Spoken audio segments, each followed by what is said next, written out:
მოგესალმებით, ჩვენ ვიწყებთ პირდაპირ ეთერში მუშაობას. ეს არის გადაცემა სათქმელი, მე ირინა ყურუა ვარ.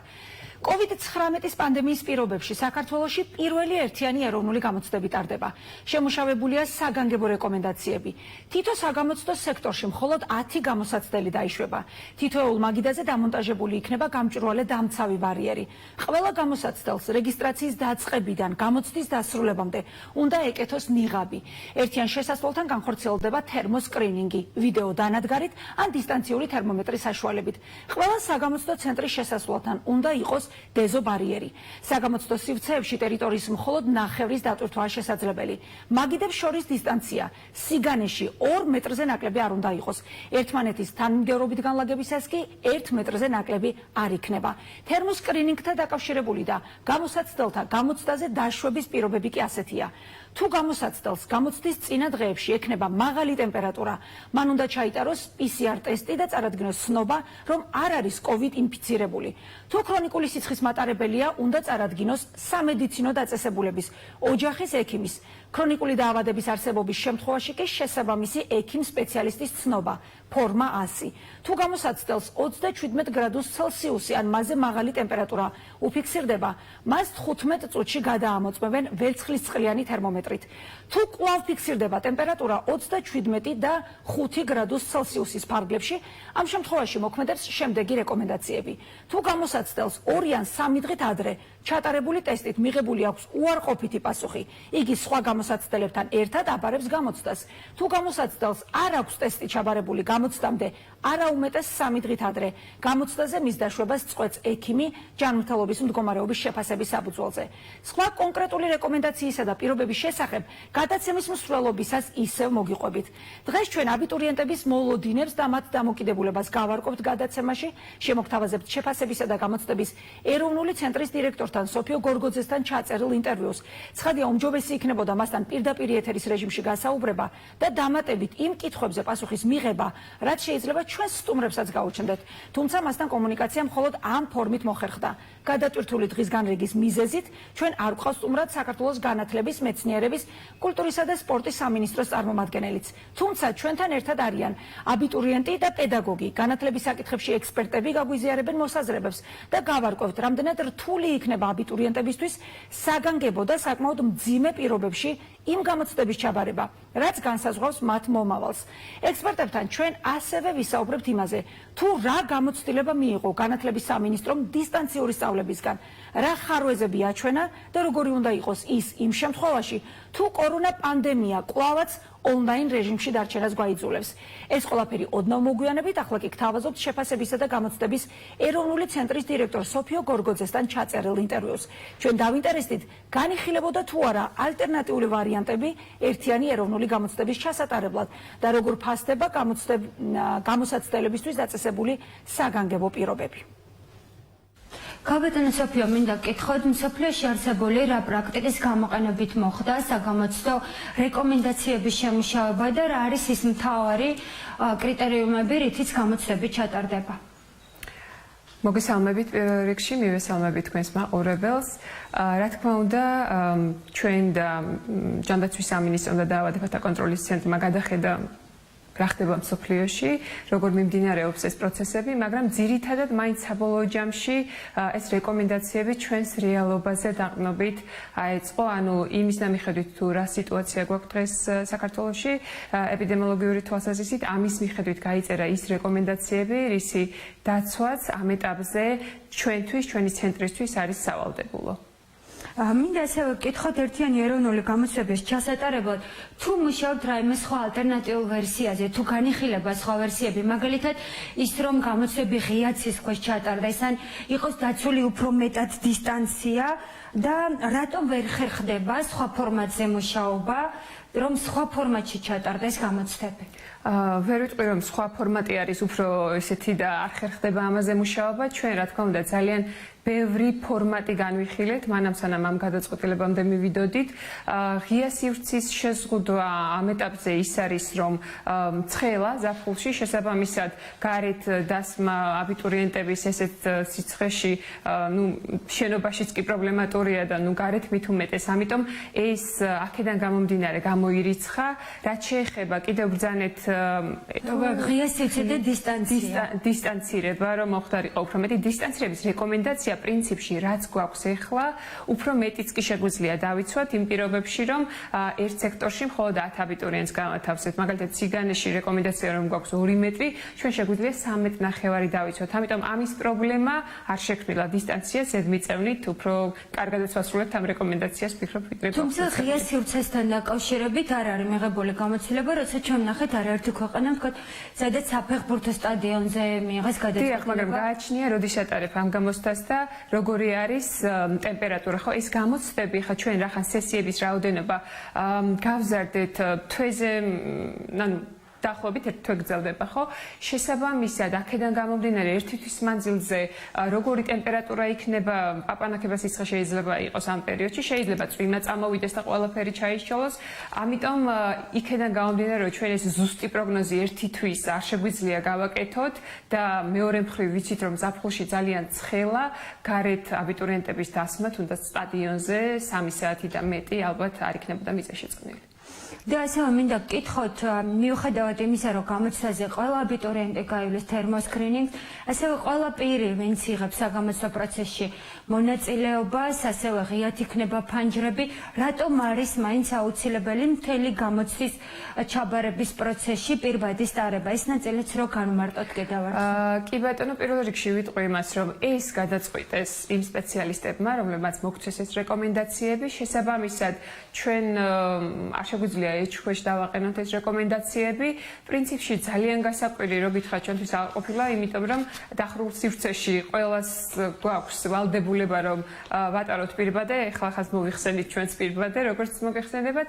შესაბამისად, რახან გადაწყვიტეს ეს სპეციალისტებმა, რომ საჭიროა, ჩვენ უნდა დავიცვათ ეს რეკომენდაციები. კიდევ ერთხელ მივუბრუნდეთ ამ პირბადების საკითხს, თუმცა იმ შემთხვევაში, როცა არ არის კონდიცირების სისტემა და ის მოსწავლეები, რომლებიც ატარებენ სათვალეს, მათთვის გარკვეულწილად ძალიან დიდი დისკომფორტია სათვალეს ტარება ნიღაბთან ერთად. თუ მუშაობთ რაიმე სხვა ალტერნატივაზე, ან თუ იქნება ეს პროცესი განხილული, როგორც დამაბრკოლებელი გარემოება? პირველ რიგში გეტყვით იმას, რომ ყველა საგამოცდო ცენტრში კონდიცირების სისტემა არის გამართული. ამიტომ ჩვენ ვინაიდან გვაქვს შესაძლებლობა, სანამ აბიტურიენტები დაიწყებენ მუშაობას, რამდენიმე საათით ადრე ჩავთავთ კონდიცირებას და შეძლებისდაგვარად გრილ ოთახებს დავახვედრებთ, როცა დაიწყებენ მუშაობას. ასევე სესიებს შორის გვექნება ხანგრძლივი შუალედი და მეორე სესიის დროსაც, როცა მეორე სესია იქნება, დავახვედრებთ გაგრილებულს. რაც შეეხება ახლა ამ პერიოდში პირბადეს და სათვალესთან დაკავშირებით რაიმე ისეთი კონკრეტული რეკომენდაცია ჩვენ არ გვაქვს, უბრალოდ ჩემს თანამშრომლებსაც უკეთიათ სათვალე, ჩვენ ვალდებული ვართ ახლა რომ ვატაროთ რა თქმა უნდა პირბადეები და მე როგორც ვიცი, აი თუ კი კარგად მოირგებენ ამ პირბადეს, მაშინ ეს პრობლემა არ არის. ამიტომ რაღაცნაირად ეს თვითონვე უნდა დაარეგულირონ აბიტურიენტმა სხვადასხვა ტიპის პირბადე მოსინჯონ და ინტერნეტში უამრავი რეკომენდაციებია, უბრალოდ ახლა მე რო კონკრეტული რეკომენდაცია გავცე, ის შეიძლება არ იყოს მისაღები აბიტურიენტებისთვის, ამიტომ ვფიქრობ, რომ თვითონ შეუძლიათ ამის დარეგულირება. რაიმე განსაკუთრებული მითითება ამასთან დაკავშირებით სათვალეს შემთხვევაში რა ხდება, ჩვენ რეკომენდაციებში არ აგვაქვს გაწერილი. და კაპიტანი სოფია, ასევე მინდა გკითხოთ, უკვე შემუშავებული რეკომენდაციებთან მიმართებაში, თუ მიმდინარეობს მაინც მუშაობა, თუ განიხილება რაიმე სახის ცვლილებების შეტანა, ან თუნდაც მცირედით შემსუბუქება მაინც? თუ შეიცვლება სიტუაცია უკეთესობისკენ, არ ვიცი, ხა მე ამას არ გამოვრიცხავ, რომ შეიძლება შემსუბუქდეს რეკომენდაციები, რა თქმა უნდა ჩვენ ამის სურვილი გვაქვს, ვიმედოვნებთ, რომ ასე იქნება, მაგრამ ეხა ეს ყველაფერი დამოკიდებულია იმაზე, თუ როგორი სიტუაცია იქნება ქვეყანაში და რაც გადაწყვეტს ჯანდაცვის სამინისტრო და დაავადებათა კონტროლის ცენტრი, იმიტომ რომ ჩვენ აბსოლუტურად მათ რეკომენდაციებზე ვიქნებით დამოკიდებული, ვინაიდან დღეს ჩვენი ჯანმრთელობის უსაფრთხოებაზე სწორედ ისინი ზრუნავენ. კონსულტაციები აქტიურად მიმდინარეობს ჯანდაცვის სამინისტროსთან, ხო? ამ ეტაპზე მინდა გითხრათ, რომ ჩვენ უკვე ეს კონსულტაციები აქტიურად მიმდინარეობდა მანამდე 2 თვეზე მეტი გრძელდებოდა. ეს რეკომენდაციები მუშავდებოდა, ყოველდღიურად შეიძლება იცვლებოდა კიდევაც რაღაც დეტალები და საბოლოოდ დამტკიცა. ჩვენ ძალიან ველოდებოდით ამ რეკომენდაციების დამტკიცებას, იმიტომ რომ ბევრი დრო არ აქვს, როგორც წესი, თებერვალში ვიწყებთ ჩვენ ამ პროცესისთვის კიდევ უფრო ადრე სამზადის და ეხლა გქონდა ძალიან ცოტა დრო, რომ აი ამ ახალ რელსებზე გადავეწყოთ, ესე ვთქვათ. ამიტომ რომ კიდევ უფრო მალე გვინდოდა გქონოდა, მაგრამ ზუსტად იმიტომ რომ ყოველდღიურად იცვლებოდა ვითარება, აქამდე ვერ დამტკიცდა ეს რეკომენდაციები. შესაბამისად, ეხლა ისევ ამ რეკომენდაციებზე არ მუშაობთ ნამდვილად, ეხლა ამ რეკომენდაციების შესაბამისად სივრცეების მოწყობაზე ვმუშაობთ და თუ კი თქვათ 2-3 კვირის განმავლობაში რამე შეიცვლება ან შემსუბუქდება, რა ვიცი, ყველა ერთად გავიგებთ ამის შესახებ. ეს იყო ინტერვიუ შეფასებისა და გამოცდების ეროვნული ცენტრის დირექტორთან სოფიო გორგოძესთან, რომელიც ჩვენმა კოლეგამ ნათია კოპალიანმა ჩაწერა. COVID-19-ის პირობებში ერთიანი ეროვნული გამოცდებისთვის მომზადებული საგანგებო რეკომენდაციებიდან კიდევ რამდენიმეზე შევაჩერებთ თქვენს ყურადღებას. გამოსაცდელის ტემპერატურის განმეორებითი მონიტორინგისას სიცხის კვლავ დაფიქსირების შემთხვევაში იგი განთავსდება სხვა გამოსაცდელებთან ერთად საგამოცდო სივრცეში, თუ მას სიცხის გარდა რესპირატორული ინფექციებისთვის დამახასიათებელი სხვა ჩივილები არ აღენიშნება, მაგალითად ხველა, ცემინება, სურდო, ქოშინი. ასეთის არსებობის შემთხვევაში კი გამოსაცდელი განთავსდება ცალკე სარეზერვო ოთახში დამცავი ფარის მქონე მაგიდასთან და 2 მეტრიანი დისტანციით ამავე ოთახის სხვა მაგიდებთან. ასეთმა გამოსაცდელმა PCR ტესტი უნდა ჩაიტაროს მომდევნო გამოცდამდე. თუ გამოსაცდელს უფიქსირდება 37 და 5-ზე მაღალი ტემპერატურა და 2 ან 3 დღით ადრე არ აქვს ჩატარებული PCR ტესტი COVID უარყოფითი შედეგით, ის მოიხსნება გამოცდიდან და უნდა მიმართოს ექიმს დარეკოს 112-ზე. თუ ტესტი ჩატარებულია და არსებობს უარყოფითი პასუხი, მაშინ მის დაშვებას გამოცდაზე წყვეტს ექიმი. ასეთ შემთხვევაშიც, თუ არსებობს რესპირატორული ინფექციისთვის დამახასიათებელი სხვა ჩივილები, მას განათავსებენ სარეზერვო ოთახში.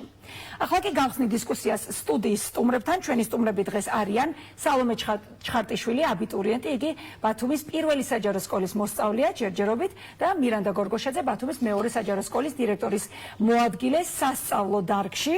ჩვენი სტუმრები უკვე ჩვენთან ერთად იმყოფებიან სტუდიაში. მოგესალმებით, კიდევ ერთხელ მადლობა მობრძანებისთვის და სალომესთან მინდა პირველი კითხვა დავსვა, რადგან ყველაზე მნიშვნელოვანი ეს ცვლილებები არის თქვენთვის და აისახება ეს იმაზე, თუ როგორი განწყობით შეხვალთ გამოცდაზე.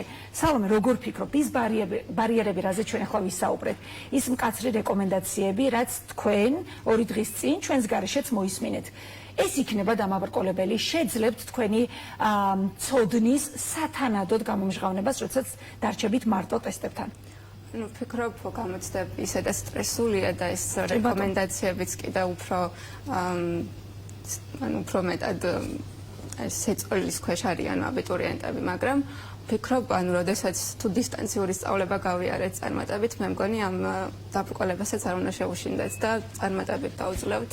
კი ბატონო, აი დისტანციურ სწავლებაზე მოგვიანებით გკითხავთ, როგორია განწყობა თქვენს მეგობრებთან, თქვენს კლასელებში, რას ფიქრობენ ისინი? ძალიან ბევრი კომენტარი წავიკითხე სოციალურ ქსელში, სადაც აბიტურიენტები შეშფოთებას გამოთქვამენ იმასთან დაკავშირებით, რომ ეს იქნება სერიოზული ბარიერი, მაგრამ მოცემულობა არის ასეთი, პანდემია და ჩვენ გვითხრეს, აგვიხსნეს, თუ რატომაც არის ამ მკაცრი რეკომენდაციების დაცვა აუცილებელი. როგორია განწყობა თანატოლებში? ისინი შეძლებენ თუ არა ამ ცოდნის რეალიზებას იმ პირველ ეტაპზე, რასაც ქვია გამოცდების ჩაბარება? ჩემს სანაცნობოში არავინ არ არის, რა თქმა უნდა, ამ ცვლილებებით კმაყოფილი. ძალიან რთულია პირბადაში მუშაობა, მით უმეტეს თუ ტემპერატურა მაღალია, მაგრამ ვფიქრობ, მოცემულობა გვაქვს ესეთი და ეს რეკომენდაციები ჩვენივე ჯანმრთელობისთვის არის შემოღებული და მე მგონი უნდა გავუმკლავდეთ. კი ბატონო, თუმცა ჩვენ არ ვიცით რა იქნება, შეამსუბუქებენ თუ არა, იმიტომ რომ ჩვენ გვეუბნებიან სპეციალისტები პანდემიის პირობების შესაბამისად შეიძლება მოხდეს ლავირება, თუმცა გადაწყვეტით ამის თქმაც შეუძლებელია. ქალბატონ მირანდა, თქვენ როგორ ფიქრობთ? თქვენ ძალიან დიდი გამოცდილება გაქვთ მოსწავლეებთან ურთიერთობის, კარგად იცნობთ მათ ფსიქოლოგიას. რა თქმა უნდა, არავინ ელოდა იმ ცვლილებებს, რაც ზოგადად მოიტანა პანდემიამ, ხომ, ქვეყანაში. თქვენ როგორ ფიქრობთ, როგორ აისახება ეს იმ შედეგებზე, რაც ბავშვებმა უნდა დადონ, აბიტურიენტებმა უნდა დადონ ერთიანი ეროვნული გამოცდების შედეგების თვალსაზრისით? ეხლა მე რო შედეგების პროგნოზირება გავაკეთო, ეს მეტი იქნება ალბათ ჩემგან. არ ვიცი, ალბათ როგორც ყველაფერს სიახლეს ამასაც გამოცდის და დაადასტურებს უკვე დრო, როცა ეს ყველაფერი მიილევა და ამის ანალიზი მე უფრო დეტალურად გაკეთდება. მაგრამ თუ გაინტერესებთ ჩემი მოლოდინები, მე ვფიქრობ, რომ საკმაოდ რთული გამოცდები ელოდებათ წინ მოსწავლეებს. თქვენ ბრძანეთ გამოცდილება მართლაც მოსწავლეებთან მრავალწლიან მომუშაობამ დამანახა, რომ აი მცირედი დისკომფორტიც კი საკლასო სივრცეში, სასწავლო გარემოში, თუნდაც პროცესში, არა მარტო გამოცდაზე, თქვენ სწორად აღნიშნეთ, გამოცდას კიდევ დამატებითი სტრესები ახლავს. კი ბატონო. ხელი შემშლელი ფაქტორია. მამას ჩვენ ვერ გავექცევით ვერსად. ანუ აქედან გამომდინარე ვფიქრობ, რომ იქნება ექსცესებიც.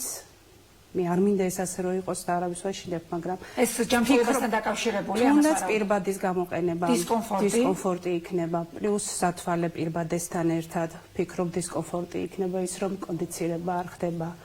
არ შეიძლება ესეც დისკომფორტი იქნება მაღალი ტემპერატურის პირობებში, ატმოსფერული ტემპერატურის პირობებში. ბატონო და ვიცით რომ არ იქნება, ანუ გადაგების სისტემა იქნება. მე მიხარია რომ აი მომავალი აბიტურიენტი ესე ოპტიმისტურად არის განწყობილი და ამბობს რომ რეალობას უნდა შევეგუოთ და გავუმკლავდეთ ამ სირთულეებს. კი ბატონო, ოპტიმიზმი არის მართლაც საყრდენი ალბათ ამ შემთხვევაში და გააზრება იმისა, რომ ეს შეზღუდვები მოიტანა იმ მდგომარეობამ, რაც არის ხო ქვეყანაში, მაგრამ ვნახოთ რისი შეცვლა შეიძლება და როგორ რას მოიტანს დრო. ახლა ჩვენ შემოგვიერთდება განათლების ექსპერტი რევა ზაფხაზავა, საღამოშვიდობისა ბატონ რევას, მადლობა, რომ მონაწილეობთ გადაცემაში. საღამოშვიდობის, მივესალმებით თქვენს მაყურებელ სტუდიის სტუმრებს, მოგესალმებით. ბატონო ეზო, ყველასათვის გასაგებია, რომ კორონა პანდემიამ შეცვალა ქვეყნის მთლიანი დღის წესრიგი, მათ შორის ერთიანი ეროვნული გამოცდების ფორმატიც. გამორთული გაგრილების სისტემა, მაშინ როცა ძალიან ცხელა ამ პერიოდში, ხო? პირბადეები განსაკუთრებით მათთვის, ვინც ჩემს მსგავსად სათვალეს ატარებს. ეს ყველაფერი იმ ფსიქოლოგიურ სტრესთან ერთად, რაც ბუნებრივად ახლავს ხოლმე ერთიან ეროვნულ გამოცდებს, როგორ აისახება შედეგებზე? ამან შეიძლება რაიმე ნეგატიური გავლენა იქონიოს ბავშვებზე, მათ ანალიტიკურ აზროვნების უნარზე, როდესაც ისინი თავის თავთან მარტო რჩებიან. იცით რა შეა საქმე, ჩვენ ეხა რეალურად ჩვენ და აბიტურიენტები და გამოცდების ცენტრი დავდექით იმ გამოწვევის წინაშე, რომ ორი ძირითადი ამოცანა გვაქვს გადასაჭრელი. ერთის მხრივ რომ შევუქმნათ ამ ადამიანებს, აბიტურიენტებს ისეთი გარემო, სადაც მაქსიმალურად შეძლებენ საკუთარი თავის გამოვლენას და მეორეს მხრივ იყოს ეს გარემო მაქსიმალურად უსაფრთხო, რომ არ მოხდეს მათი დაინფიცირება და ეს საკითხი ჩემი აზრით დღის წესრიგში პირველ ადგილზე დგას და ჯანმრთელობა და განსაკუთრებით ახლა ამ პანდემიურ სიტუაციაში არის ძალიან მნიშვნელოვანი. ამ შემთხვევაში რა თქმა უნდა ჩვენი აბიტურიენტები საკმაოდ რთულ სიტუაციაში ექცევიან, იმიტომ რომ ეს გაგრილების სისტემა არის მნიშვნელოვანი. ჩვენ გვახსოვს რომ 2018 წელს ამასთან დაკავშირებით ძალიან სერიოზული ჯაბასი იყო და მოკლედ დავალებაც გაიცა და სასწრაფოდ ხო, იმიტომ რომ ძალიან ისეთი მაღალი ტემპერატურები ფიქსირდებოდა მაშინ და კი ბატონო და სასწრაფოდ მიმდინარეობდა შემდეგ აღჭურვა საგამოცდო ცენტრების. კი ბატონო და ეს იყო მნიშვნელოვანი ხო პრობლემა და ჩემი აზრით თავა პირბადე იმდენად არ იქნება ჩემი აზრით პრობლემა, რამდენადაც უფრო აი ეს მაღალი ტემპერატურა, რომელიც სამწუხაროდ როგორც ჩანს ჯერჯერობით არსებული რეგულაციებით ასე იქნება. თუმცა ჩვენ ისიც უნდა გავიგოთ, რომ ბევრ სიტუაციაში დღეს მოგვიწია გარკვეულ კომპრომისზე წასვლა. ალტერნატივებზე როცა არის საუბარი, ეს მინდა გკითხოთ, აი იყო თუ არა შესაძლებელი სხვა ვარიანტის შემუშავება, მაგალითად სხვა ქვეყნების გამოცდილების გაზიარება. ჩვენ ვიცით, რომ დისტანციურადაც ხდება ხო გამოცდების ჩაბარება. აი რა შეიძლებოდა ალტერნატიული მომზადებულიყო? იცით როგორი საქმეა ამ ეტაპზე ამ დროის მონაკვეთში ჩემი აზრით არარეალისტური იყო ალტერნატივების რაღაცა ისეთი რაღაცა ისეთი ალტერნატივები. რა თქმა უნდა, იმიტომ რომ ჩვენ ზოგადად საგამოცდო სისტემის ცვლილებაზე თუ ლაპარაკობთ, ეს არ არის მოკლევადიანი ამოცანა და ამას ესე ხელის მოსმით ხალხს რატომღაც ეთყობათ დამოკიდებულება არის გაჩენილი, რომ რაღაცა ერთი ხელის მოსმით შეიძლება ამ საგამოცდო სისტემის ესე გადაყირავება, ეს არ არის მარტივი საქმე, ეს არის უკვე წლების განმავლობაში აწყობილი, თუმცა ჩვენ მაგალითად განათლების სპეციალისტები სულ საუბრობთ, რომ ეს სისტემა შესაძლებელი არის და უკვე აი ეს სტანდარტიზირებული ტესტების საკითხი უკვე კითხვის ნიშნის ქვეშ დგება ისეთ ქვეყნებში, როგორც არის მაგალითად ამერიკა და კიდევ ევროპის ქვეყნები და ოღონდ ეს პრობლემა, ასეთი ტიპის პრობლემები ასეთი ტიპის პრობლემებზე სულ საუბრობთ ჩვენ ხო სამოქალაქო სექტორიდან, მაგრამ სამწუხაროდ ისეთი აქტიური ცვლილებები ვერ მოხერხდა და ამ პანდემიურმა სიტუაციამ ეს ყველაფერი ძალიან თვალსაჩინო გახადა, აი ხელის გულზე მოკლედ ამოატივტივა ყველა ის თითქოს მიძინებული პრობლემა, რომელიც ჩვენ წინაშე იდგა და აი ახლა ვდგებით სამწუხაროდ იმ რეჟიმში, რომ მაქსიმალურად დაჩქარებულად გვიწევს რაღაცა გარკვეული ცვლილებების განხორციელება. ხა ეს განათლების და მეცნიერების სამინისტროს და გამოცდების და შეფასების ეროვნული ცენტრის ფუნქცია რამდენად არის ეხა ის რომ ისინი ვერ განსაზღვრავენ ანუ დაავადებათა კონტროლის ცენტრის რეკომენდაციების იქით ვერ წავლენ თუმცა თავად გამოცდების ცენტრს აქვს გარკვეული ბერკეტები რომ გარკვეულწილად რაღაც შეღავათები გაუწიოს, იმიტომ რომ გარდა იმისა, რომ მაღალი ტემპერატურა მაინც შეღავათებს ელოდება. ბარიერთან და შეიძლება იყოს ბარიერთან დაკავშირებული და სხვადასხვა, ანუ არის მოკლედ გარკვეული ბერკეტები, რომლებზედაც შეიძლება მსჯელობა ახლა წინასწარ ამაზე ლაპარაკი ცოტა რთული იქნება, იმიტომ რომ ნახოთ მაგრამ მოლოდინი როგორია, ჩვენ გვეუბნებიან რომ არაფერი შეიცვლება, აი ბარიერებზე როცა ვეკითხებით ხოლმე. დიახ, აი თქვენი რეკომენდაცია იყო, დაუშვათ განათლების ექსპერტების რეკომენდაცია იყო. ბარიერის საკითხი არის მაშინ, როდესაც მაგალითად შარშანდელ სტუდენტებს შევადარებთ წლევანდელს, მაგრამ წელს წლევანდელი სტუდენტები ეჯიბრებიან ერთმანეთს და იქ ბარიერის აწევა ამ სტუდენტებს შორის დიდ განსხვავებას არ გვაძლევს. ანუ ეს სტუდენტები, ეს ნაკადი, ეს კოჰორტა ეხა ვინც მოდის აბიტურიენტების, ისინი ერთი და იგივე პირობებში, ყველას ცხელა, ყველას პირბადე უკეთია და ის ყველანი თანაბარ სიტუაციაში არიან, მაგრამ შარშანდელ აბიტურიენტთან შედარებით არ არიან თანაბარ სიტუაციაში, მაგრამ შარშანდელთან შედარებით ჩვენ შარშანდელ აბიტურიენტებს ხო არ ეჯიბრებიან, არა, ესენი ერთმანეთს ეჯიბრებიან. შესაბამისად, მაგრამ ბარიერის დაწევას რაც შეეხება, ბარიერის დაწევა შეიძლება განიხილებოდეს, იმიტომ რომ ამ 3 თვის განმავლობაში, როდესაც ამ ჩვენ აბიტურიენტებს, ჩვენ ვიცით, რომ აბიტურიენტების უმრავლესობა ემზადება მათ შორის სკოლაში აქტიურად ამზადებენ მასწავლებლები, ხო? ზოგი რა თქმა სკოლაში რა თქმა უნდა უფასოდ ხდება ესა და ასევე აფასიანი მომსახურებასაც იღებენ. ამ პერიოდში ვერ მოახერხეს, როცა აი ყველაზე აქტიური პერიოდი არის აი ამ მეცადინეობის და გადამეორების იმ პროგრამის, იმიტომ სამწუხაროდ ეს გამოცდები ითხოვს წინა წლების პროგრამიდანაც რაღაცა გარკვეულ ცოდნას და შესაბამისად აი ამას უფრო გაუწევდით ანგარიშს. თუმცა ის რომ ეხა ჩვენ ყველანი ერთად ვიმყოფებით არაორდინალურ სიტუაციაში, ეს ფაქტია და ყველამ გავიჭიროთ ყველაფერი ბევრ საკითხში და ჩემი აზრით რაღაცა გარკვეული, არ ვიცი, ძალიან მაგრად შევდივარ მე აი ამ აბიტურიენტების მდგომარეობაში. მე პირადად მახსოვს, მე თვითონ 90-იან წლებში რო ვაბარებდი, კატასტროფული სიცხე იყო, მაშინ გაგრილება საერთოდ საუბარი არ იყო და ვიცი გამოცდილი მაქვს რა კოშმარიც არის ეს და გავლილი გვაქვს ჩვენ და მოკლედ ნამდვილად შემატკივრობთ და ყველას წარმატებას ვუსურვებთ და დარწმუნებული ვარ, რომ ძალიან ყოჩაღად გაართმევენ თავს, მაგრამ მაქსიმალურად ჩვენ უნდა ჩვენი მხრივ, ჩვენ რა სახელმწიფომ თავის მხრივ უნდა მაქსიმალური გააკეთოს. კი ბატონო, ბატონო, უნდა გკითხოთ აუცილებლად ამ დაგროვილ ცოდნაზეც და აი ამ პერიოდზე ახლა რაც გაიარეს ამ ბავშვებმა დისტანციურ სწავლებას გულისხმობ. ფაქტობრივად ქვეყანა ონლაინ რეჟიმზე გადავიდა ფორსმაჟორულ სიტუაციაში, ხო? ეს არ იყო არც განათლების სისტემის, არც ჯანდაცვის, მით უფრო არც მოსწავლეების არჩევანი. ამიტომ განათლების სისტემის ლუსტრირების მხრივ რის თქმა შეგვიძლია ონლაინ სწავლებამ რა სისტემები აჩვენა და რა გამოცდილება დაუგროვდა ქვეყანას იმ შემთხვევაში მაგალითად თუ კი ჩვენ ისევ მოგვიწევს ამ რეჟიმში ცხოვრება ისევ გამართლება ხო ვერ იქნება რომ აი ფორსმაჟორულ რეჟიმში მოუწია ქვეყანას გადაწყობა ამ აი რა იყო ყველაზე მნიშვნელოვანი ხარვეზი თქვენ როგორც განათლების ექსპერტი რას გამოყოფდით მე წეღანაც ვამბობდი რომ ნუ მოკლედ ჩვენ არა მარტო ჩვენ მთელი სამყარო ესე რაღაცა მოკლედ მიუხედავად იმისა რომ გარკვეული კანონზომიერებით ვითარდებოდა ეს ახალი კორონავირუსი, მაგრამ ასეთ მდგომარეობას არავინ არ ელოდა და უბრალოდ ჩვენ განსხვავებით სხვა ქვეყნებისგან, იმ ქვეყნებისგან, სადაც დისტანციური სწავლება ისედაც იყო განვითარებული, ჩვენთან ეს ნაკლებად იყო და წეღანაც ვამბობდი რომ ის პრობლემები, რომლებიც ჩვენთვის რაღაცა ცოტა მიძინებული იყო,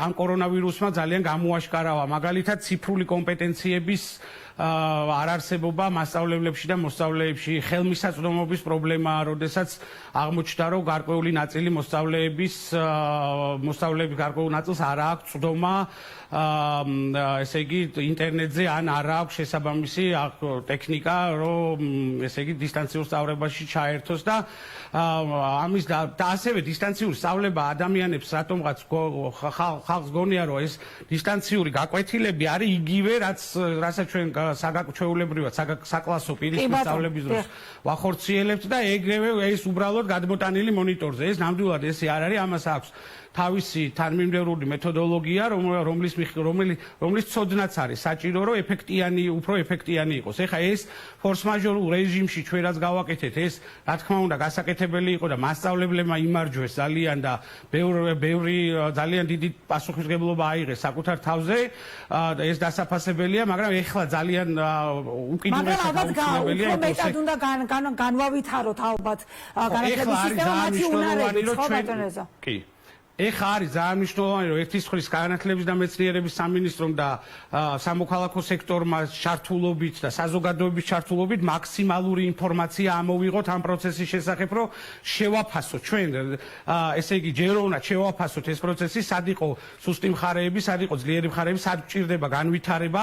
ეს ინფორმაცია უნდა იყოს საჯარო, იმიტომ რომ არა მარტო სახელმწიფომ, არამედ სამოქალაქო სექტორმაც, ბიზნესმაც მიიღოს აი ამ პრობლემის დაძლევაში მონაწილეობა და პრობლემებს ეხლა ყველაზე მეტად ჭირდება პრობლემებს ესე იგი პრობლემებზე საუბარი ეხლა არის ყველაზე მნიშვნელოვანი, იმიტომ რომ წინააღმდეგ შემთხვევაში ჩვენ შეიძლება მომაო თუ უარესი სცენარი განვითარდა და ჩვენ ისევ მოგვიწია დისტანციური სწავლებით გაგრძელება სექტემბრიდან ახალი სასწავლო წლიდან, აი ამ პროცესს რო გაცილებით უფრო მომზადებულები შევხვდეთ, აი ამისთვის არის საჭირო, რომ ყველაფერი კარგად მოვიკვლიოთ და პრობლემებზე ძალიან თამამად ვისაუბროთ. ბატონო, არის ახლა დაწყებული ამ მიმართულებით მუშაობა, თქვენ გაქვთ ხოლმე წვდომა და ბევრი ინფორმაცია.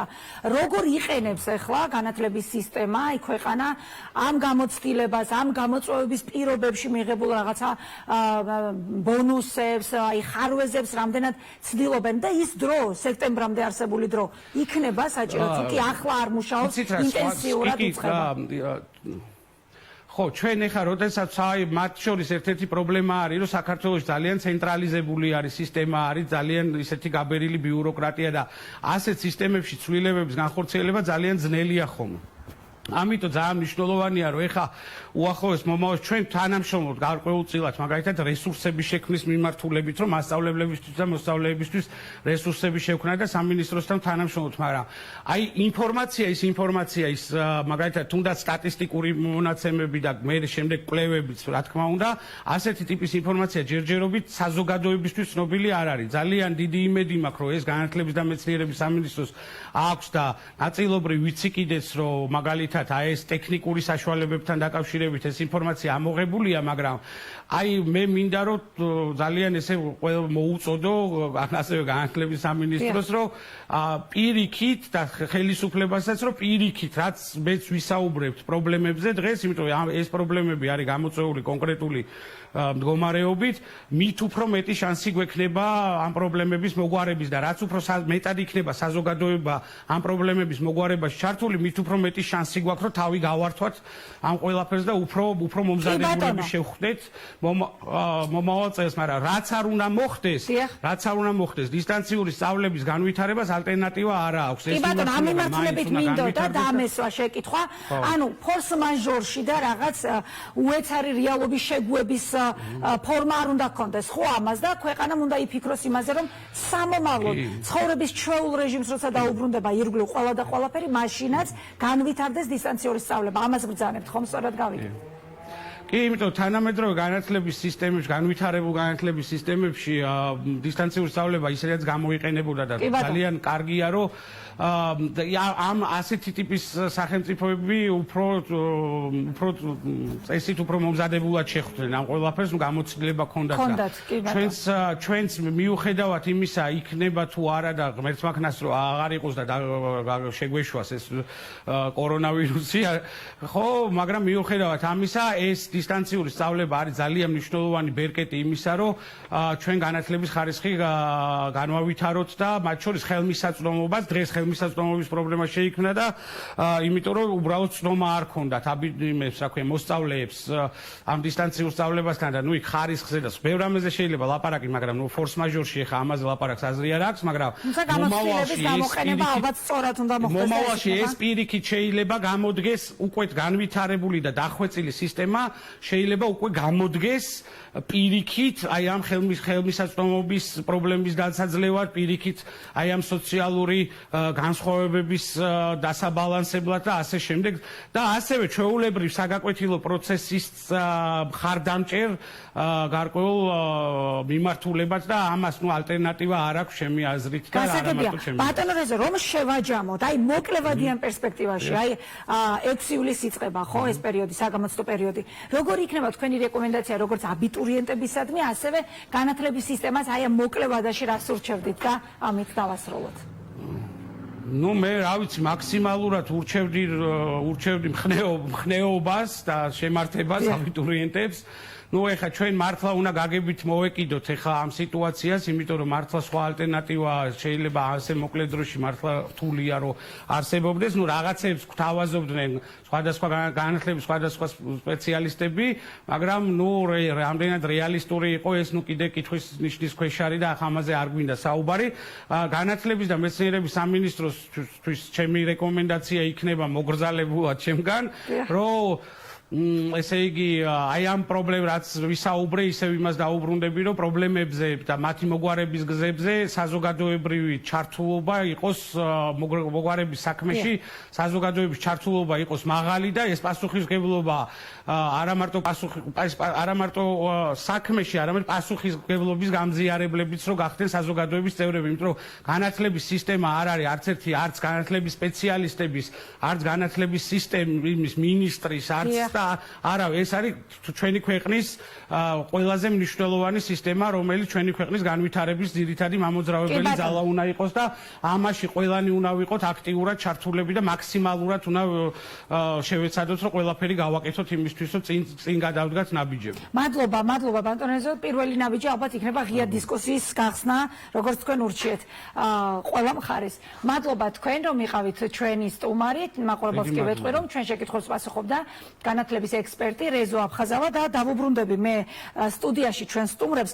სალომე, ისევ თქვენთან გადმოვალ ასეთი შეკითხვით. აი ეს გამოცდილება ხარ, რაზეც ექსპერტთან საუბრობდით, თქვენს თავზე იწვნიეთ. პრინციპში მეორე სემესტრი მიმდინარეობდა ონლაინ რეჟიმში, დისტანციურ რეჟიმში, ხო? დადებითი და უარყოფითი მხარეები, აი თქვენი აბიტურიენტების თვალით დანახული იქნება ძალიან საინტერესო. რა იყო ყველაზე რთული ამ პროცესში?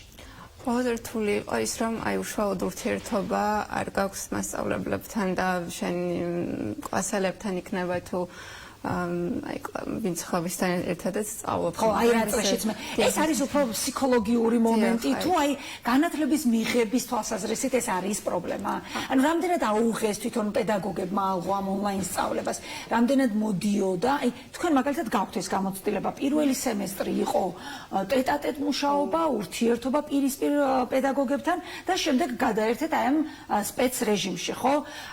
განათლების მიღების თვალსაზრისით იყო რაიმე სხვაობა? არის ჯერჯერობით კი. აი პირდაპირ ურთიერთობებს ესე პირისპირ, რა თქმა უნდა, ბოლომდე ვერ ჩაანაცვლებს დისტანციური სწავლება, მაგრამ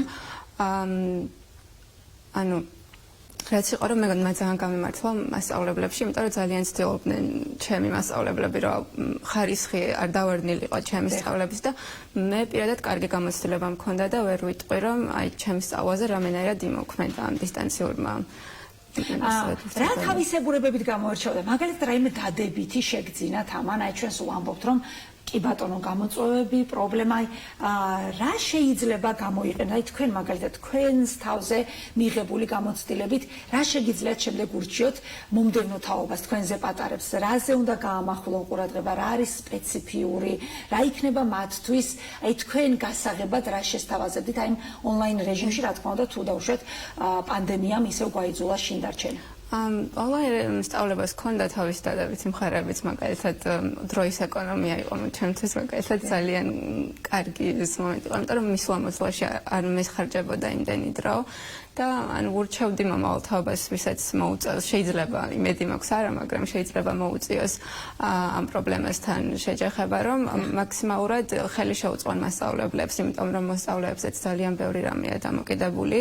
მაქსიმალურად ჩაერთონ საგაკვეთილო პროცესში, იმიტომ რომ როდესაც ონლაინ ხარ ჩართული ძალიან ადვილია რომ გაგეფანტოს ყურადღება, კონცენტრაცია. აი ფიდბექი, ურთიერთობა პედაგოგთან, აი რამდენად სათანადოდ კონტროლდებოდა და ახერხებდნენ პედაგოგები იმას, რომ აი კამერის მიღმა, რამდენად არიან ჩართულები, რამდენად პასუხობენ, ანუ გადამოწმების მექანიზმი რამდენად საკმარისი იყო, თქვენი ცოდნის გადამოწმების მექანიზმი. აი ეს ძალიან რთულია იყო, იმიტომ რომ აი კამერების შეიძლება და არ ყოფილა არ ქონოდათ ბავშვებს ჩართული და ძალიან რთულია მასწავლებლისთვის თვალყურადღებას რამდენად usmens ბავშვი და ეს ინტერაქცია არ იყო ისეთი როგორც პირისპირ ურთიერთობების დროს და ეს მასწავლებლებისთვის ალბათ ძალიან რთული იყო. თუმცა მაინც ალბათ დიდი გამოცდილების პედაგოგი ამას მაინც იდენტიფიცირება არ იქნება რთული, ალბათ მირანდასთან გადავალ. მადლობა სალომე.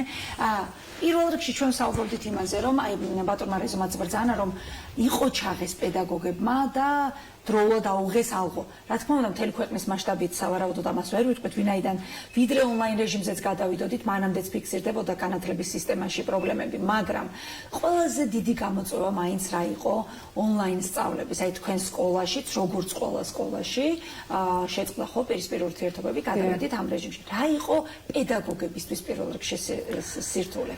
დიახ, მე მიხარია პირველ რიგში, რომ მოსწავლე კიდევ ერთხელ მინდა რესპონდენტს გამოსაუბრო, რომ აი ბავშვების მიერ დანახული ეს ონლაინ სწავლების პროცესი როგორია, მე არ მქონდა შესაძლებლობა დღემდე მომესმინა, რას ფიქრობენ ბავშვები ამ ყველაფერზე და დიდი ინტერესით ვუსმენდი მათ.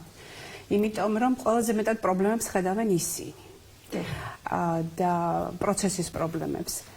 რა თქმა უნდა, თავდაპირველად ყველაფერი იმდენად მოულოდნელი იყო, რომ ცოტა დაბნელობა პედაგოგებშიც შეინიშნებოდა, მაგრამ თქვენ წარმოიდგინეთ, იმდენად გაკეთდა თავის დროზე ტრენინგების თვალსაზრისით, იმდენმა მასწავლებელმა გაიარა გადამზადება ტექნოლოგიების ფლობასთან დაკავშირებით, რომ პანდემიამდე, რა თქმა უნდა, ეტაპობრივად ტრენინგები ტარდებოდა, მასწავლებელთა სახლი ანამართულებით ყოველთვის წარმატებულად მუშაობდა და ბევრი მასწავლებელი იყო ჩართული ამ ტრენინგებში და ძალიან ბევრი საჭირო უნარ-ჩვევა მათ უკვე შეძენილი ჰქონიათ, აღმოჩნდა რომ ჰქონდათ, იმიტომ რომ თავიდანვე საკმაოდ ნორმალურად დაიწყეს შეუდგნენ ამ პროცესს. იყო რა თქმა უნდა ცოტა შფოთვის მომენტები, რამდენად შეძლებდნენ ყველაფერი გაეკეთებინათ ისე, რომ გასულიყვნენ შედეგზე, მაგრამ ნელ-ნელა ამ შიშმა შფოთვამ გაიარა და ვფიქრობ პროცესი აეწყო. ეხლა რამდენად შედეგიანი იქნება ყველაფერი და რამდენად ჩვენ ამ პროცესის საშუალებით ვუპასუხეთ საგნობრივ სტანდარტებს, ინდიკატორებს, რომლებზეც უნდა გავსულიყავით წლის ბოლოს, მე ახლა ამ წუთას თქვენ ყველა პედაგოგის სახელით ვერ გიპასუხებ. ვერ გიპასუხებ, რა თქმა უნდა, ბუნებრივია. მაგრამ თუნდაც ის, რომ პროცესი არ შეჩერდა, არ ჩაიშალა სწავლების პროცესი და მეტნაკლები წარმატებულობით მასწავლებლებმა მას თავი გაართვეს, ეს უკვე ფაქტია. კი ბატონო, დაგიბრუნდებით, მე უფრო დეტალურად მინდა გკითხოთ.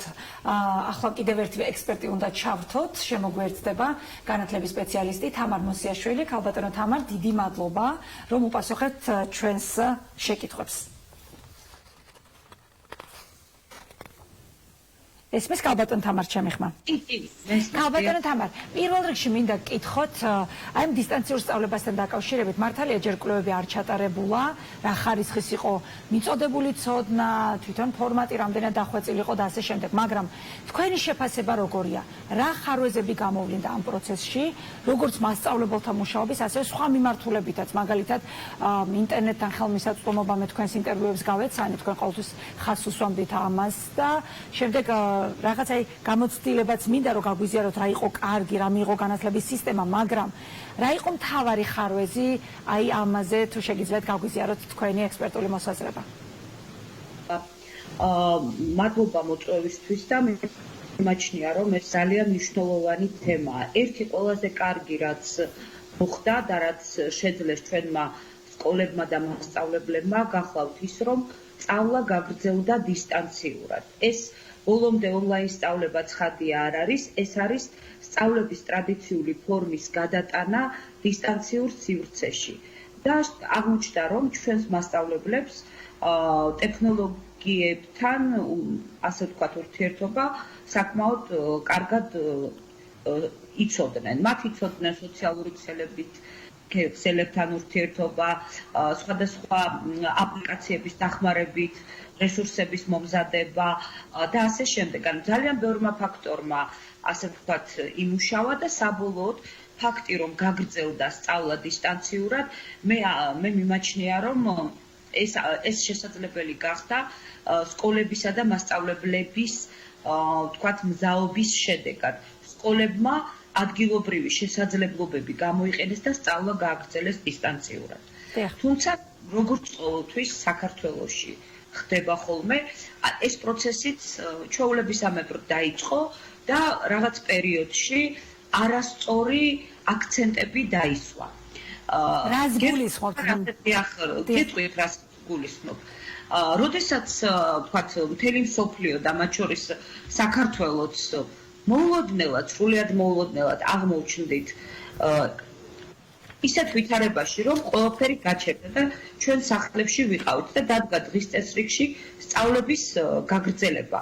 იმ წამს საზოგადოებას ძალიან მცირე ნაწილს, რომლებიც ამაზე ლაპარაკობდნენ პრაქტიკულად, არ მოუნდა საუბარი იმ მოსწავლეებზე, რომლებიც დარჩნენ სწავლების პროცესის მიღმა სხვადასხვა მიზეზების გამო. ეს მიზეზები არის, რომ ამ ბავშვებს არ აქვთ ციფრული ტექნოლოგიები, არ აქვთ წყვეტი ინტერნეტი და ასე შემდეგ. და ციფრული დაყოფა, რომ მოსახლეობის სხვადასხვა ფენას განსხვავებული ხელმისაწვდომობა აქვს ციფრულ ტექნოლოგიებზე და ინტერნეტზე, აი აქ უკვე ძალიან მწვავედ ამოქმედდა. თუ რამდენიმე წლის წინ სკოლაში მოსწავლეთა წმინდა ჩართულობის მგონი 98% გვქონდა, ჩემი ვარაუდით ეს ჩართულობა დღეს არის შემცირებული. ასევე უნდა ითქვას, რომ არ არის მსოფლიოში არც ერთი ქვეყანა, სადაც რა პრობლემაზეც ახლა მე ვსაუბრობ, ის პრობლემა იქ არ იყოს. მასშტაბები არის განსხვავებული, რადგან ეკონომიკურად დაწინაურებულ ქვეყნებში სიღარიბე სადაც არის, იქ ციფრული დაყოფა არ არის, მასშტაბი ამ ციფრული დაყოფის არის უფრო მცირე და სადაც უფრო ღარიბი არის ქვეყანა, ციფრული დაყოფა არის უფრო მცირე. ზოგადად ჩვენი საზოგადოების პრობლემას გახლავთ ის, რომ უცებ სახელმწიფო უწყობები თავიანთი საზოგადოებრივი სექტორით მარშირებულად დაიწყეს, რომ ხსნა არის, ასე ვთქვათ, ტელესკოლაში. და თითქოს ტელესკოლა უნდა ყოფილიყო, ვთქვათ, ამ ბავშვებისთვის განათლების მიღების წყარო. პრინციპში ეს ხომ იმ ბავშვებისთვის გაკეთდა, ვისაც არ ქონდა ინტერნეტთან წვდომა და რამდენად შეავსო ეს დეფიციტური სივრცე, ქალბატონ თამარ? ამის შესახებ მე ცხადია არ მაქვს, მე ვერ ვისაუბრებ მთელი საქართველოს მასშტაბით, თუმცა რამდენიმე სკოლის ინფორმაცია მაქვს. და მინდა გითხრათ, რომ მოსწავლეთა ჩართულობა, ანუ აქ ხარისხზე არ ვსაუბრობ, უბრალოდ ჩართულობა, შეიძლება ვთქვათ, ერთმა სკოლამ მითხრა, რომ იყო 70%, სხვათა შორის ერთი კერძო სკოლიდან გავიგე, რომ იყო 52% და ასე შემდეგ. ანუ ეს არის პრობლემა.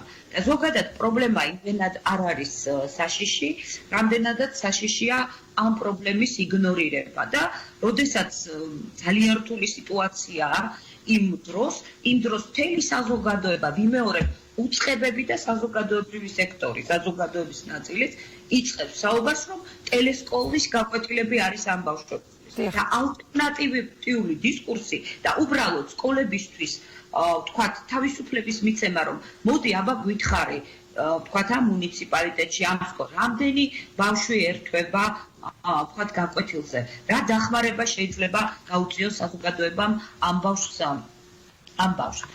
ეს იყო სერიოზული პრობლემა, რაც ძირითადად ასახავს სახელმწიფო უწყებებისა და დანარჩენი, ასე ვთქვათ, საზოგადოების, სკოლების და სხვა ორგანიზაციების ურთიერთობას.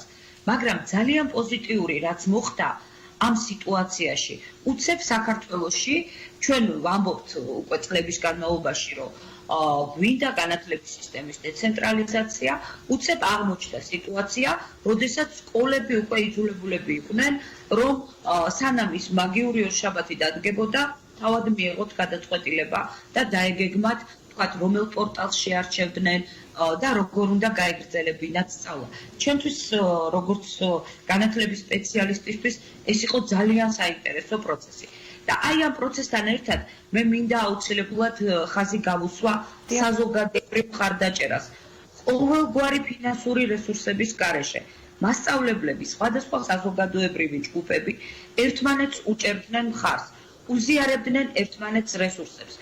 და აი ამ ყველაფერმა პანდემიის პირველ კვირებში დაძრა პროცესი და რაღაც პოზიტიური მაინც მოხდა. დიახ, ეს პოზიტივი მაინც მოხდა. მთლიანობაში მაინც უნდა ვთქვათ, რომ საქართველომ თავი გაართვა ამ პროცესს. ქალბატონო თამარ, თქვენ ბრძანეთ, რომ ეს ონლაინ დისტანცირებული სწავლება არ უნდა ყოფილიყო რაღაც აი საკლასო სივრცეში დანერგილი მეთოდოლოგიის ონლაინ რეჟიმში გადატანა მხოლოდ დუბლირება. ამ მიმართულებით რა გამოწვევები, აი რაზე შეიძლება მიღებულ გამოცდილებაზე დაყრდნობით იმუშაოს ახლა განათლების სამინისტრომ? მოდით, რაზე შეიძლება იმუშაოს სკოლებმა. ასე ვილაპარაკოთ. კი ბატონო. ვერ იმუშავებს 2000 სკოლასთან და ერთი მოდელიც რომ შეიმუშაოს, ის მოდელი არ იქნება ეფექტური ყველა სკოლისთვის.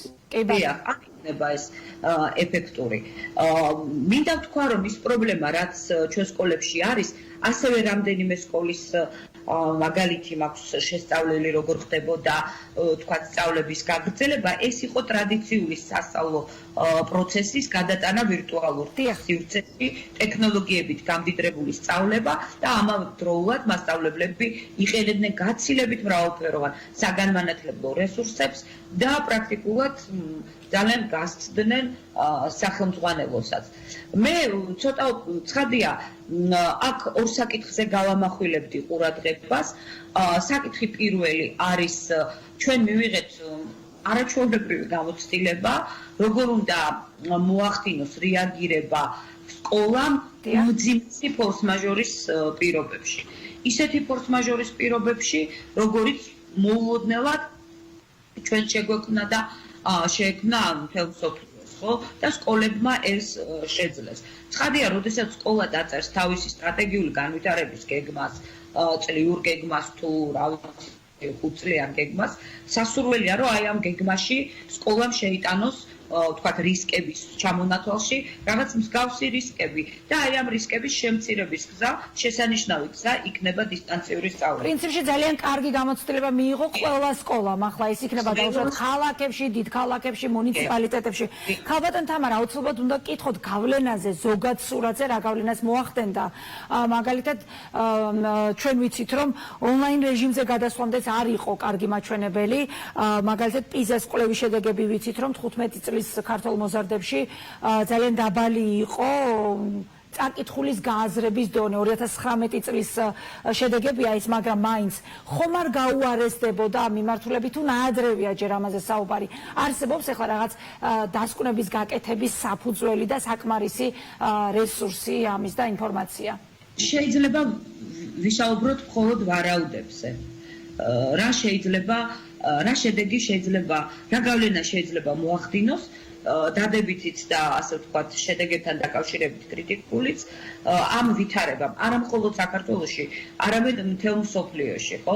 ჩემს აზრით, ჩემი ვარაუდით, ზოგადად სხვა ქვეყნებშიც, რასაც ვკითხულობ თუ კოლეგებს სხვა ქვეყნებიდან ვესაუბრები, ვთქვათ პერიოდულად იქ არის სერიოზული პრობლემები და სერიოზული ჩივილები განათლების ხარისხთან დაკავშირებით.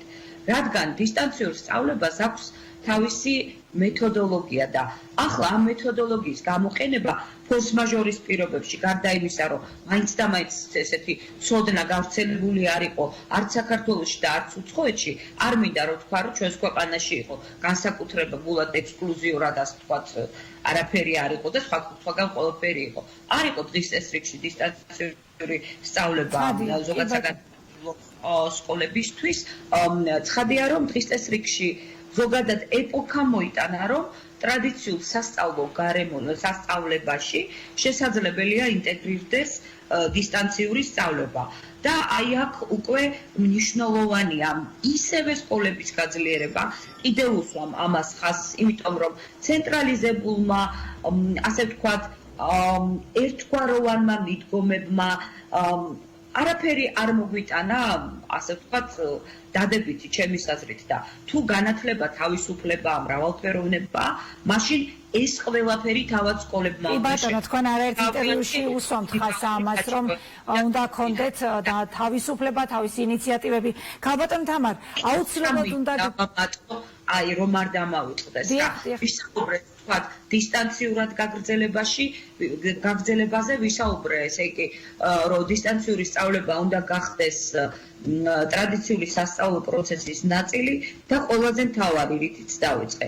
მნიშვნელოვანია დაბალი სოციო-ეკონომიკური სტატუსის მქონე ბავშვების გათვალისწინება ამ ყველაფერში. ეს არის ძალიან მნიშვნელოვანი.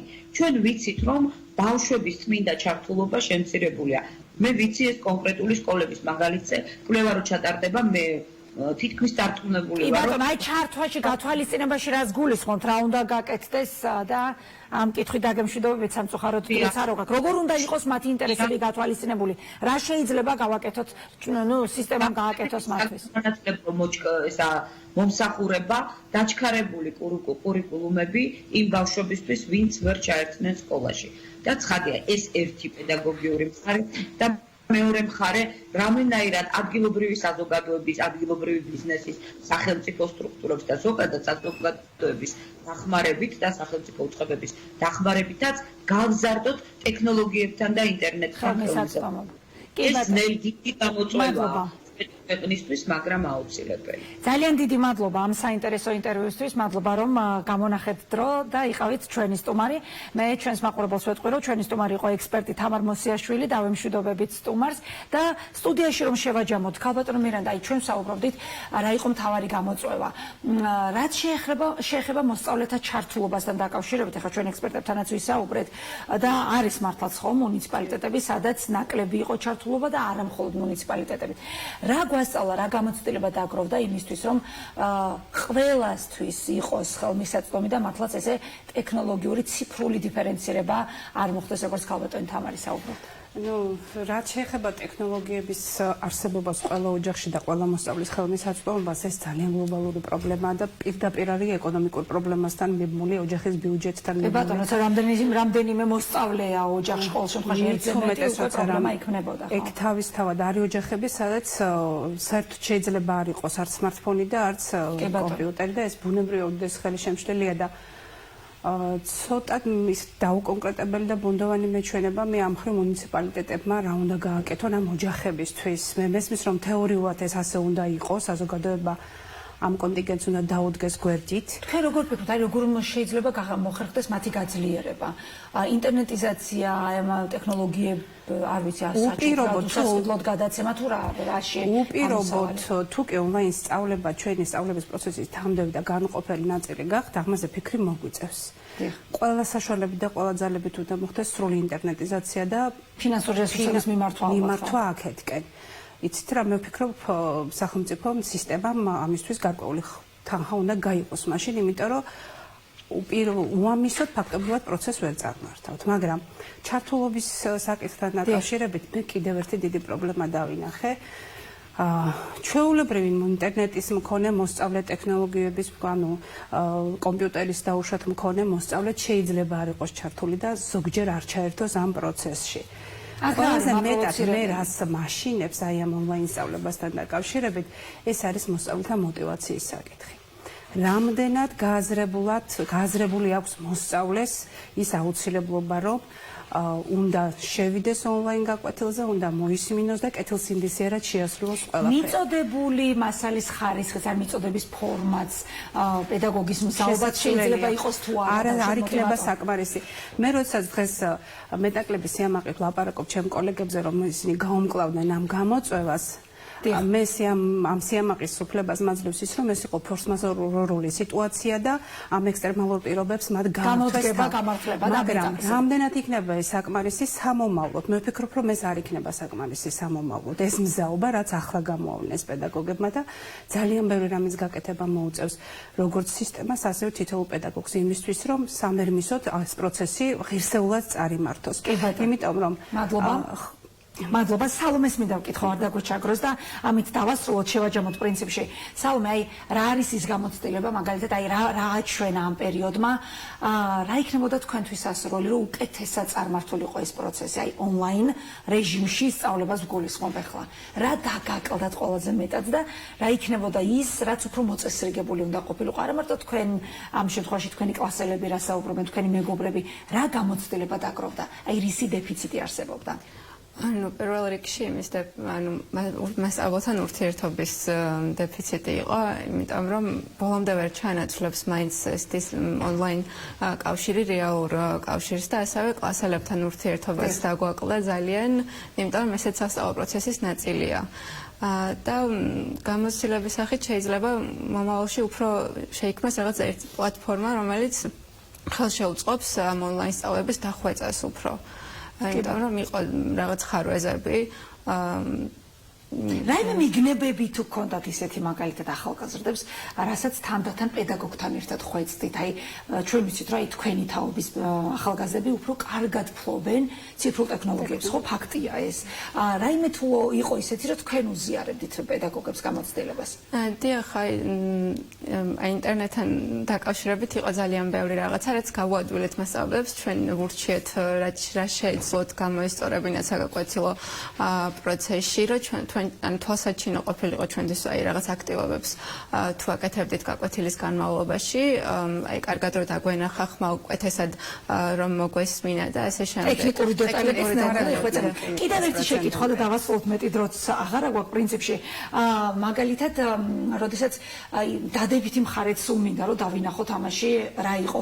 ინტერნეტ რესურსებთან წვდომა უფრო მრავალფეროვანი ხომ გახდა თქვენთვის? აი პირისპირ ურთიერთობისას ამდენ რესურსთან წვდომა ხო არ გქონდა? აი რამდენი რამ შეიძლება ინტერნეტში სწორად მოიძიოს ახალგაზრდამ? ამ მიმართულებით გამრავალფეროვდა თუ არა თქვენი თვალსაჩინო და გაიხსნა თუ არა ახალი საძიებო სისტემები, ახალი რესურსები ინტერნეტში? დიახ, ანუ როდესაც ამდენი რესურსი არსებობს ამ სივრცეში, მე მგონი ძალიან მნიშვნელოვანია ის უნარი გქონდეს, რომ რაც შენთვის საჭირო ინფორმაცია მოძებნო. და მე მგონი ამ გამოცდილებამ განგვივითარა ჩვენ ეს უნდა უფრო მეტი გასაღების მოძებნ პრინციპში, ხო? ყველაზე დიდი დადებითი სადაც ინტერნეტით არიან ბავშვები და თაობა დაკავებული მუდმივად ტელეფონებში, სმარტფონებში და ამ პერიოდმა, ანუ ონლაინ სწავლებამ განაპირობა ის, რომ გასართობ პორტალებს კი არ აკითხავენ, უფრო მეტად საინფორმაციო პორტალებს და ისეთ აბიტურიენტებს განსაკუთრებით მოსწავლეები სხვათა შორის ისეთ ვებგვერდებს, საიდანაც მართლა საჭირო ინფორმაციას ღებულობენ და თუ ეს დრო უნდა დაიხარჯოს მათ მიერ ინტერნეტში ჯდომაზე, უმჯობესია რა თქმა უნდა დაიხარჯოს. სწორედ. და განათლების მიზანს. ძალიან დიდი მადლობა თქვენ რომ იყავით ჩვენთან, განსაკუთრებული მადლობა სალომეს, წინააღმდეგი არ იქნებით ვიცი ზუსტად. ძალიან საინტერესო პერიოდი იწყება და მღელვარების პერიოდიც 6 ივლისიდან მინდა რომ ყველაფერმა ძალიან დადებითად ჩაიაროს და სასრულო უნივერსიტეტში 100%-იანი გრანტით და სასრულო სპეციალობაზე აღმოჩნდე. არა მხოლოდ სალომე, არამედ ყველას ესე გულწრფელად ვუსურვებ ამას. ძალიან დიდი მადლობა, საინტერესო იყო თქვენი ჩართულობა და მე მაყურებელს ვეთქვი რომ ჩვენი სტუმრები იყვნენ სალომე ჩხარტიშვილი, პირველი საჯარო სკოლის მოსწავლე, აბიტურიენტი და მირანდე გორგოშიძე, ბათუმის მეორე საჯარო სკოლის დირექტორის მოადგილე სასწავლო დარგში, სამოქალაქო განათლების პედაგოგი. ასეთი იყო დღეს გადაცემა სათქმელი, გადაცემა ერთი კვირით გემშვიდობება, ჩვენ კი შაბათს შევხვდებით ერთმანეთს გადაცემაში მთავარი აჭარაში. მე ირინა ყურვა ვარ, მადლობა რომ იყავით ჩვენთან ერთად.